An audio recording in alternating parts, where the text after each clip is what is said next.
Tuhan bersamamu. Inilah Injil suci menurut Markus. Dimuliakanlah Tuhan.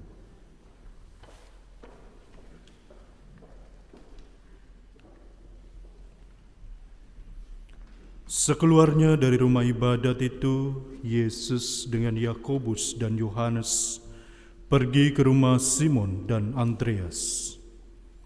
Ibu mertua Simon terbaring karena sakit demam. Mereka segera memberitahukan keadaannya kepada Yesus. Ia pergi ke tempat perempuan itu, dan sambil memegang tangannya, ia membangunkan dia. Lalu lenyaplah demamnya. Kemudian perempuan itu melayani mereka. Menjelang malam, sesudah matahari terbenam, dibawalah kepada Yesus semua orang yang menderita sakit dan yang kerasukan setan. Maka berkerumunlah seluruh penduduk kota itu di depan pintu. Ia menyembuhkan banyak orang yang menderita bermacam-macam penyakit dan mengusir banyak setan. Ia tidak memperbolehkan setan-setan itu berbicara, sebab mereka mengenal Dia. Pagi-pagi benar waktu hari masih gelap, Yesus bangun dan pergi keluar. Ia pergi ke tempat yang sunyi dan berdoa di sana. Tetapi Simon dan kawan-kawannya menyusul Dia. Waktu menemukan Dia, mereka berkata, "Semua mencari Engkau." Jawabnya, "Marilah kita pergi ke tempat lain, ke kota-kota yang berdekatan, supaya di sana juga aku memberitakan Injil, karena untuk itu aku telah datang." Lalu pergilah ia ke seluruh Galilea dan memberitakan Injil dalam rumah-rumah ibadat mereka dan mengusir setan-setan. Demikianlah sabda Tuhan. Terpujilah Kristus.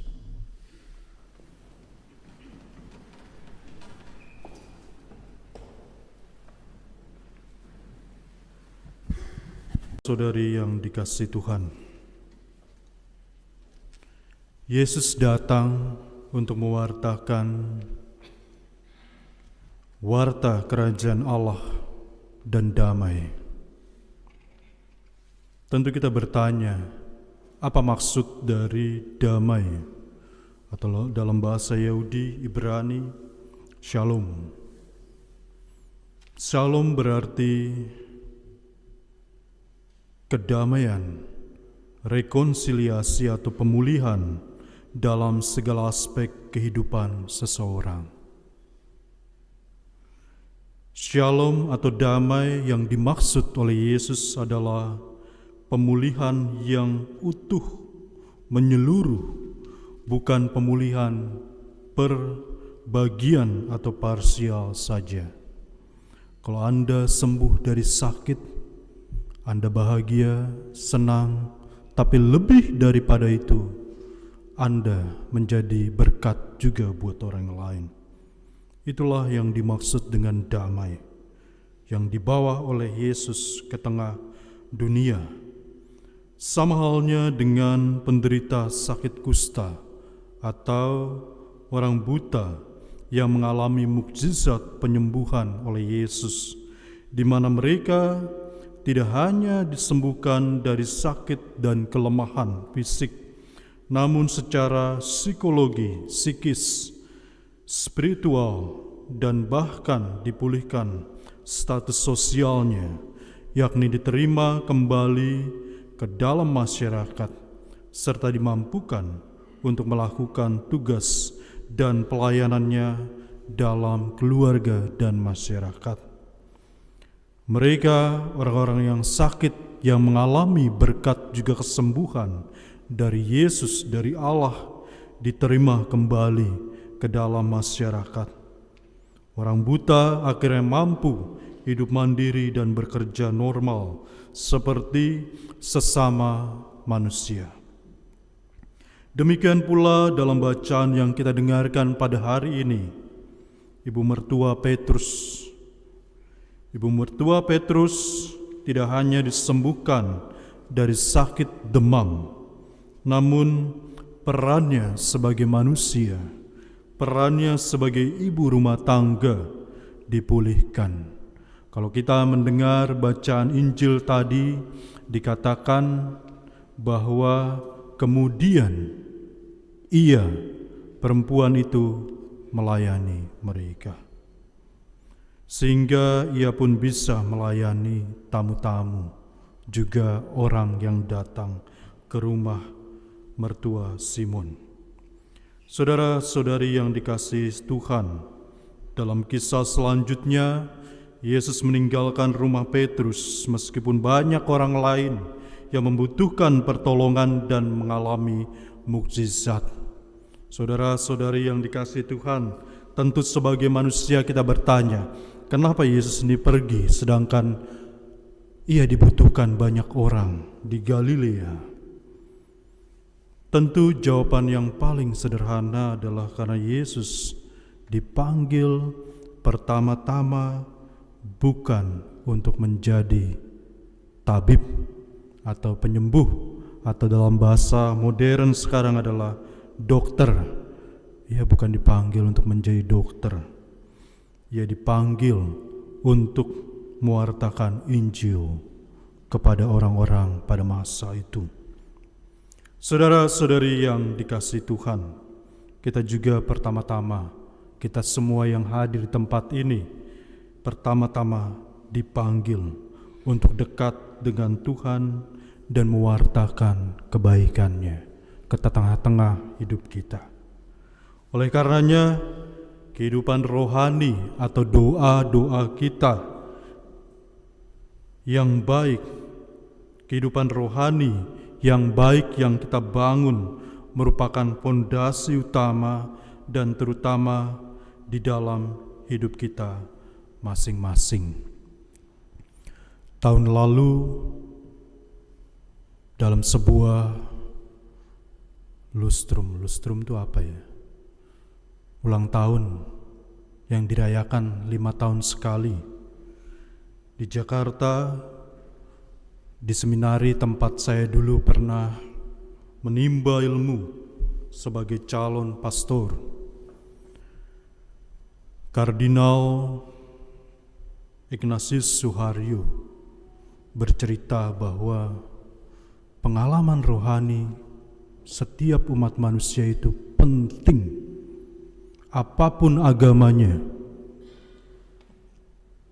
Ia mengatakan bahwa tanpa pengalaman rohani, kita gak akan pernah bisa menjadi orang yang utuh.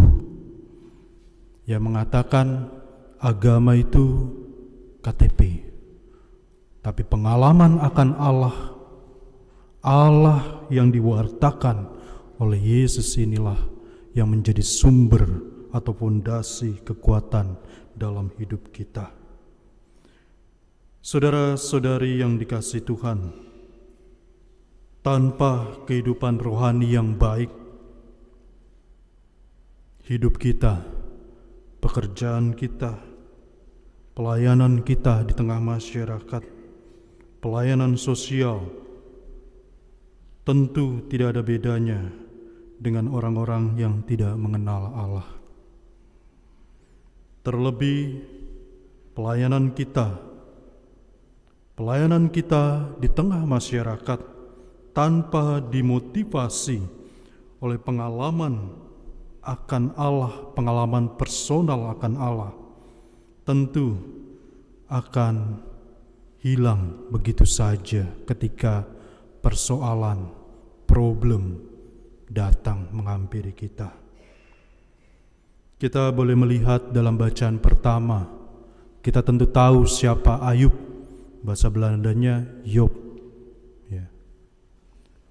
Dia adalah orang yang kaya raya, hidupnya diberkati oleh Tuhan, sampai pada suatu ketika jatuh musibah dan hidupnya menjadi nol, tidak ada apa-apa lagi. Sekeluarganya habis. Ia diserang penyakit, hidup luntang-lantung di jalanan. Tapi yang menarik di sini adalah ia tetap berpegang pada kebaikan Allah yang sebelumnya ia terima dalam hidupnya ketika ia sukses, bahagia, diberkati, dan punya banyak hal. Ia tetap berpegang teguh pada kebaikan Allah, dan di akhir hidupnya, kehidupannya dikembalikan oleh Allah. Saudara-saudari yang dikasihi Tuhan, kita dipanggil pertama-tama untuk menjalin relasi yang mendalam dengan Allah. Dalam Injil ada dua kisah penyembuhan dan terakhir kisah pewartaan Yesus. Sebelum Yesus mewartakan kerajaan Allah, ia pertama-tama berdoa. Sebelum kita makan, kita berdoa. Sebelum kita tidur, kita berdoa. Sebelum kita kerja, kita berdoa. Alasannya cuma satu, supaya hidup apa yang kita lakukan, aktivitas kita diberkati oleh Tuhan. Oleh karena itu, semoga bacaan-bacaan pada hari ini memberikan kita inspirasi. Untuk apa? Untuk tetap berpegang teguh pada kebaikan Allah di tengah-tengah hidup kita sebagai orang-orang Kristen, orang-orang yang mengikuti Tuhan. Amin.